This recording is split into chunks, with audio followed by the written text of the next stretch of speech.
छोटी लड़की जो बहुत अच्छी है, हर दिन एक पानी की बाल्टी लाती है ताकि अपनी माँ को कपड़े धोने में मदद कर सके। जब खाने का समय होता है, आग जल रही होती है और वह अपनी माँ का चावल का डिब्बा लेकर दौड़ते हुए बाहर निकलती है। लंबी लाइन में खड़े होकर अपनी माँ के लिए खाना बनाने में मदद करती है। भोजन से भरी बूढ़ी दादी जब देखती है कि छोटी लड़की अपनी माँ को खाना देने आई है, तो वह बच्चे की तारीफ करती है कि वह न केवल समझदार और विचारशील है, बल्कि अपनी माँ का खास ख्याल भी रखती है। सामने खड़ी आंटी ने छोटी लड़की को देखा और चाहा कि वह आगे आ जाए, लेकिन लड़की ने कहा कि उसकी माँ ने सिखाया है कि लाइन नहीं तोड़नी चाहिए। पीछे खड़ा आदमी अपने हाथ में पकड़ी तस्वीर को देख रहा था और उसे लगा कि उसके सामने खड़ी लड़की किसी तरह से अजीब तरह से परिचित लग रही है। असल में वह शाओ ग्रुप का अध्यक्ष था। 7 साल पहले उसे दुर्भावना से धोखा दिया गया था और संयोग से उसका लड़की की माँ के साथ संबंध बन गया था। जब वह जागा तो उसने पाया कि वह महिला बहुत पहले ही गायब हो चुकी थी। पिछले 7 सालों से उसने उस महिला को ढूंढना कभी बंद नहीं किया। उस दिन सहायक कुछ सुराग मिलने के बाद जल्दी से अध्यक्ष को रिपोर्ट करने आया। पता चला कि वह महिला उस चाय बागान की मजदूर थी जिसे समूह ने खरीदा था और उसकी एक बेटी भी थी। यह सुनकर अध्यक्ष चाय बागान पहुंचा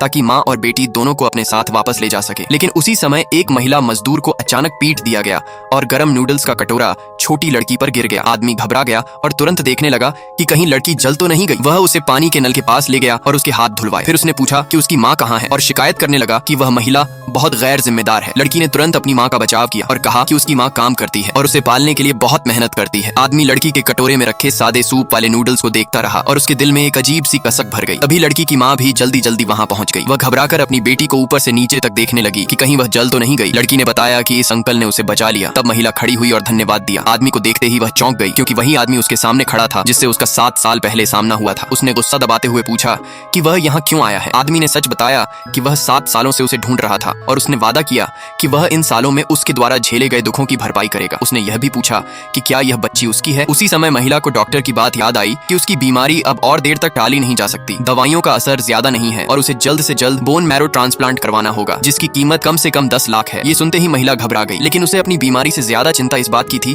कि अगर वह मर गई तो उसकी बेटी किसके सहारे रहेगी। महिला की हिचकिचाहट देखकर आदमी उसे अस्पताल ले गया और पितृत्व परीक्षण कराया। परिणाम